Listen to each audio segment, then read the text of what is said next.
everyone, Allison Chariez here, founder of the AC7 Group. Hey, thanks for joining. This is a brand new series that we're doing once a week, and basically it's a video. I'm going to be taking questions from Facebook followers, Twitter followers, as well as my clients and family friends, and anybody who's watching. So, the first question, this is the first of this series, and the first question that I'm going to address today is a question that I've actually been asked a lot through the years, and especially when I was working in corporate America, I got asked this one question a lot. Now, before I delve into the question, I'm going to put a disclaimer out there that I am a type A personality, slightly probably a little OCD, and an overachiever. However, that's just my personality. But the question I've been asked over the years is, how do you produce so much? How do you get so much done in a day? How is your productivity levels so high? And you know, when I first started out in my professional career, I didn't know anything about this. I just went in, did my job, went home, and hoped for the best. I always was an overachiever, so, I would always strive to get that one last phone call in, or that one last email, or I was a recruiter, so that one last submit. I always was pushing myself. However, through the years, I've really tweaked my approach to this. I've done a lot of research. I've read books on the science behind high achievers and how high achievers think, and how their habits and things like that, and neuroscience behind it and all that good stuff. And the one thing that I've seen in every high achiever that I've ever read about or studied or even spoke to is they take, and it may not come off this way, or other high achievement books that you may have read or articles that you may have read, it may not be presented this way, but it is really a holistic approach, okay? And it really starts from the moment you wake up. All of the high achievers that I've read about, all of the high achievers that I've interviewed, and all of the high achievers that I've worked with, including myself throughout the years, I've gradually moved towards this, but we start our day the same way every day. We have habits, and that is key, is creating these habits that you do every single day that move you forward. And we hear a lot the phrase, mind, body, and soul. Keep your mind, body, and soul happy, and your mind, body, and soul, and this and that, and mind, body, and soul. So what I'd like to propose to you, though, is that we have that backwards. It should be soul, body, mind. And that's how I approach it. That's how I personally approach it. And that's how a lot of high achievers approach it as well. It's just many times presented differently than how I'm presenting it. So the 3 things that I'm going to talk about today is all revolving around creating morning rituals, creating morning habits. And these have to become habits, or else you're not going to produce at levels that you want to produce. Your days are going to be chaotic. Your weeks are going to be chaotic. Your months are going to be like, you're going to get at the end of the month and you're like, what did I do? I have no idea. So these must become habits, all right? And first one, soul. First thing I do in the morning. Now, for those who have been following me for a while or who know me personally, you know I'm a Christian. I'm a Christ follower. But whether you're a Christian or you're Muslim or you practice Judaism or Hinduism or Buddhism or you're an atheist, whatever you do, start your day by reading or listening to something that feeds your soul.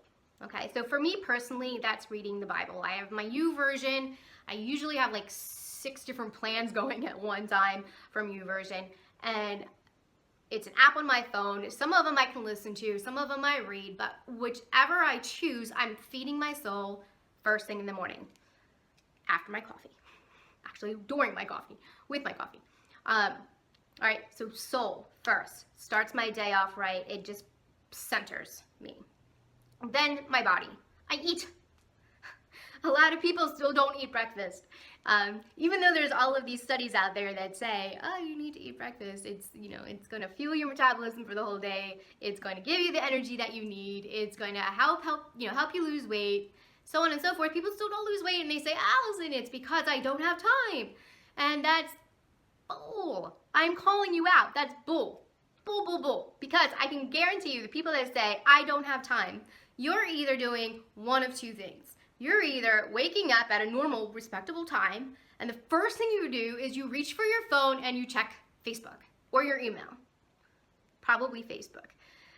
Then your email. All right. So I know there's people on the other side of this camera that I'm looking at, and I know you're going, oh yeah, I do that. All right. So you have time to eat breakfast.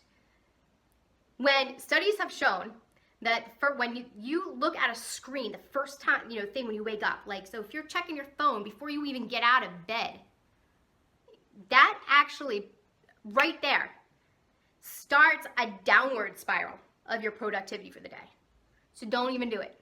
Don't even bring your phone. I mean, unless your phone's your alarm, but if you have an alarm, don't even bring your phone to the bedroom. All right. So it's either one of two things. You're either checking your phone, first thing in the morning, or you're staying up so late in bed with your Facebook on or the YouTube on or some kind of phone, app of some sort, and you're staying up. Those things are so, what's the phrase I'm looking for? Time suckers. They are time suckers, all right? Things that you should not even do in bed because it actually creates couple scientific studies have shown that it actually is disruptive to your sleep cycle. Okay, so when you say you don't have time for breakfast, I'm calling you out. I think that's bull. I think you do have time for breakfast. You just got to cut the Facebook out. Sorry. All right. So we went over soul. First thing in the morning, got to feed your soul. Went over your body. You got to feed the body. Also, exercising, really important. A lot of studies today say that show that morning exercising is good for your metabolism. It boosts it for the rest of the day and so on and so forth. I can tell you personally, I'm not a morning exerciser. I'm lucky if I can get down the steps without falling. I'm a midday exerciser, but if exercising helps you get pumped during the day, have at it, all right? The third thing that I do in the morning that I've made a habit is feeding my mind, all right?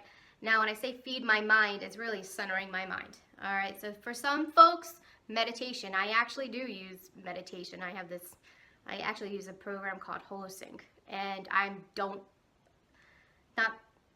like it. I'm not at all affiliated with this company. I'm just saying that I personally use this meditation, and it helps focus me. It helps keep me centered, and it helps calm my mind. So it's really critical that you calm your mind before you start working, or else your productivity, you're gonna be all over the place, okay? So you need to focus your mind, you need to calm your mind so that you can get the work done that you need to get done.